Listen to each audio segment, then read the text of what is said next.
Մենք մեր նախագծային աշխատանք սկսեցինք աշխարհացույց հարթակի ավելի խոր ուսումնասիրությամբ։ Մասնակցեցինք հարթակի կազմակերպած դասընթացներին։ Սովորեցինք կիրառել հարթակի նոր գործիքները։ Տնօրենի օրհնությամբ ուղևորվեցինք Լուսիկ Ագուլեցու տուն-թանգարան։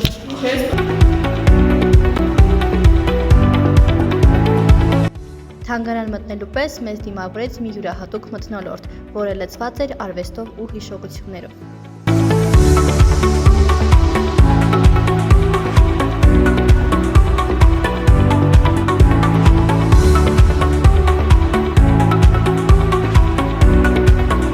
Թանգարանի մի անկյունում մենք բացահայտեցինք Լուսիկ Ագուլեցուն որպես նկարչուհի։ Հիացանք նրա աշխատանքների յուրահատուկ ոճով։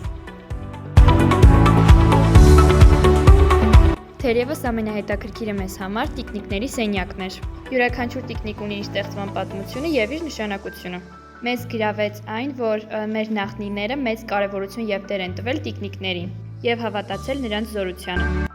Տիկնիկները մեզ այնքան ոգեշնչեցին, որ որոշեցինք մենք ինքներս պատրաստել որևէ տուն խորհրդանշող տիկնիկ։ Հիացանք այս զարդագործների գլուխգործոցներով։ Իմացանք այդ զարդերը գրելու նշանակությունը։ Զարդերը կազմում էին տարածքների բաղադրիչ մասը, ամբողջական դարձնելով հայ կնոջ կերպարը, ինչպիսին էր Լուսիկ Ագուլեցին։ Լուսիկ Ագուլեցին կործանումից փրկել է ոչ միայն արվեստի գործեր, այլև կենցաղային իրեր։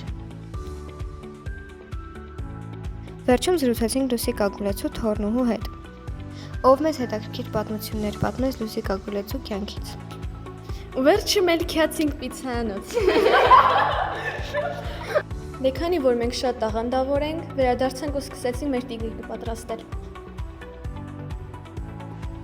Հետո էլ խելք-խելքի տվեցինք ու տիկնիկին մի նոր տեր տվեցինք։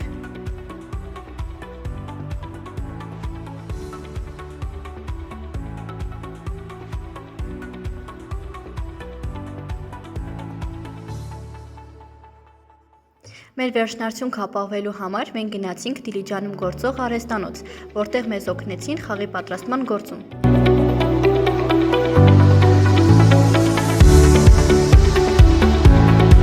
Խաղի կանոնները բացատրելուց հետո խաղացինք տարբեր դասարանների աշակերտների հետ։ Սպորտոնի խորհրդանիշն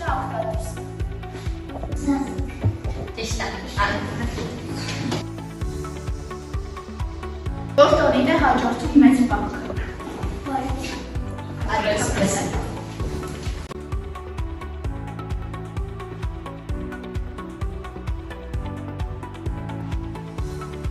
Խաղի միջոցով երեխաները ծանոթացան Լուսիկ Ագուլեցի արվեստագետի հետ։ Այնուհետև այցելեցինք Մեյդվելե ձեռագործության աշխատանոց, որի աշխատակիցները ոգեշնչված Լուսիկ Ագուլեցու արվեստով ստեղծել են հագուստի և աքսեսուարների հավաքածու։ Այդ հավաքածուն պետք է մասնակցի Երևանում կայանալիք նորաձևության շաբաթ։ Կենտրոնի ղեկավարի հետ միասին մեծ հետաքրքրությամբ ուսումնասիրեցինք Լուսիկ Ագուլեցու գիրքը։ Մենք ևս որոշեցինք մասնակցել այդ ցուցադրությանը։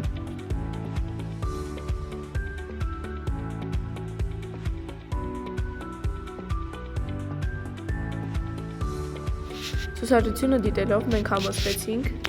որ Լուսիկ Ագուլեցու գործը շարունակական է, այն ուղղված է ոչ միայն անցյալին, այլև ապագային, եւ նրա գործը շարունակում են իր ժառանգներն ու ժամանակակիցները։ Հանձինս նրա որդի Արմեն Սամվելյանի, ով հանդիսանում է Հիսուս Քրիստոսի մեծ արձանի գլխավոր քանդակագործը։ Վերջնարդյունքում մենք լիարժեք տիրապետեցինք աշխարհացույց հարթակին։